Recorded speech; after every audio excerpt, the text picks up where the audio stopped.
今回は消しゴムフィギュア塗装です。ドラ消しを水性アクリル塗料で色分けペイントしていきます。フリーハンド筆塗りです。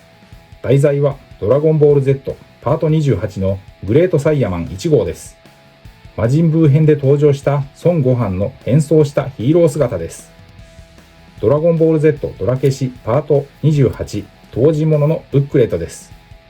裏面は一色刷りの仕様で、このパート28の全14種類のラインナップが一覧文字情報、そして表面にヘッダーであり、色分け済みドラ消しのキャラクター紹介がありました。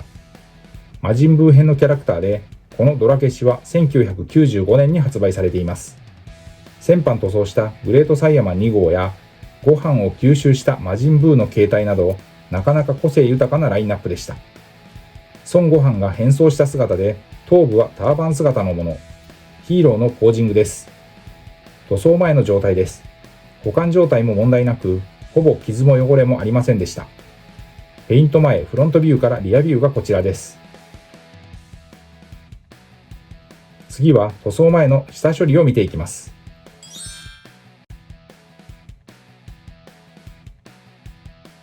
消しゴムフィギュアの塗装にあたっては、およそこんな流れで下処理をしています。煮沸して熱を加え、表面のホコリ、油分を落として自立できるように成形します。ベンジン漬けして可素材、塩ビを柔らかくする薬剤を抜き出します。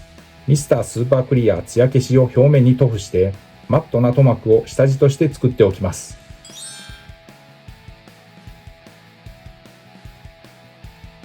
そして塗装工程へと進みます。ペイントの様子はハイライトで、使用したカラーごとに見ていきます。まずは下地塗装です。使用したのはモデルカラーのホワイトグレーです。水で溶いて平筆で薄く一気に塗っていきます。色分けのカラーがノリが良くなるためのベースペイントなので、薄くでいいのでさーっと塗りました。ドラ消し 3,4 センチサイズのフィギュアであれば 2,3 分で下地はできてしまいます。本体の本格的な色分けに入ります。色分け1色目はボディカラー。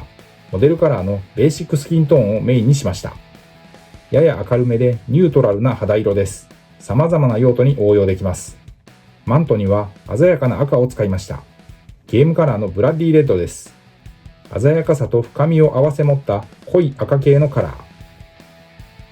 フィギュアの衣装や赤い装甲など、鮮やかだけど少し力強い赤を表現したいときに使いやすい色です。消しゴムフィギュアを筆塗りで仕上げるなら、パレホは万能カラーとして非常に使いやすい塗料と言えます。実際に筆ムラも目立ちにくく、発色を安定させやすいので、ミニチュアフィギュア塗装との相性は良好です。モデルカラーのホワイトグレーです。コスチュームは頭部、グローブ、ブーツに使いました。少しグレーの混ざった隠蔽力の強い、とても扱いやすい白です。下地塗装でも多用しているカラーを今回は色分けに使っています。純白ほど強い白ではないので、自然な明るさを表現しやすく、白い装甲や布、下地色、ハイライトなど幅広い用途で活躍します。隠蔽力が高く、筆ムラが出にくいのも特徴で、筆塗りとの相性も良好です。黒です。ゲームカラーのブラック、眉、サングラス、ベルト、脚部のアンダーウェアなどに、輪郭や細部を引き締める基本色として使いやすい万能カラーです。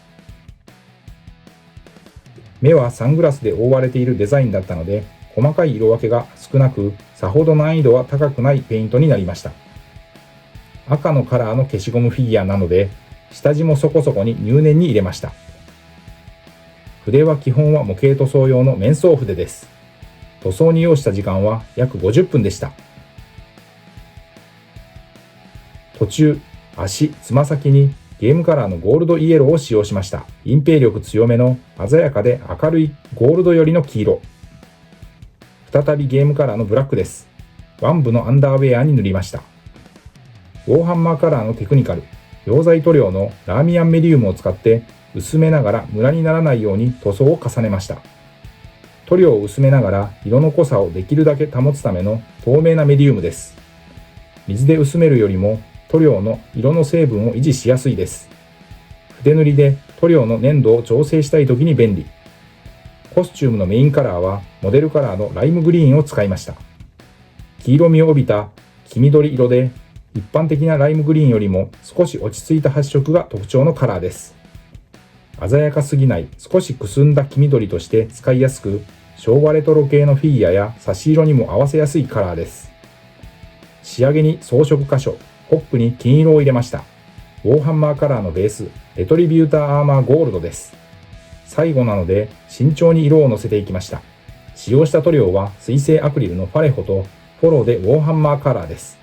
塗装後はボデーペンクリア、本来は車用のトップコートですが、消しゴムフィギュアのフィニッシュには相性が良いので、薄くさっとかけています。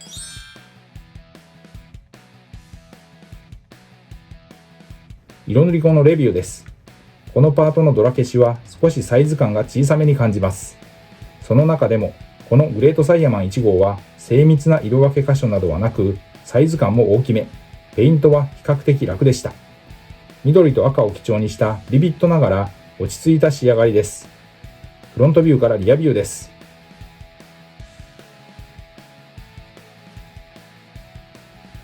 これまでの制作記録からいろいろな孫悟飯の形態を見ていきます。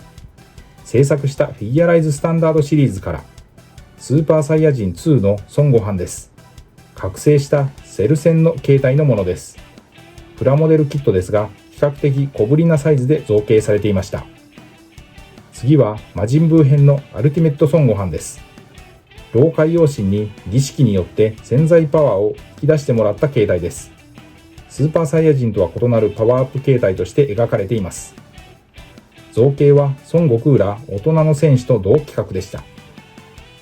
続いてそのアルティメット孫悟飯のキットでどちらかを選んで作れる未来ご飯と言われるスーパーサイヤ人の形態です。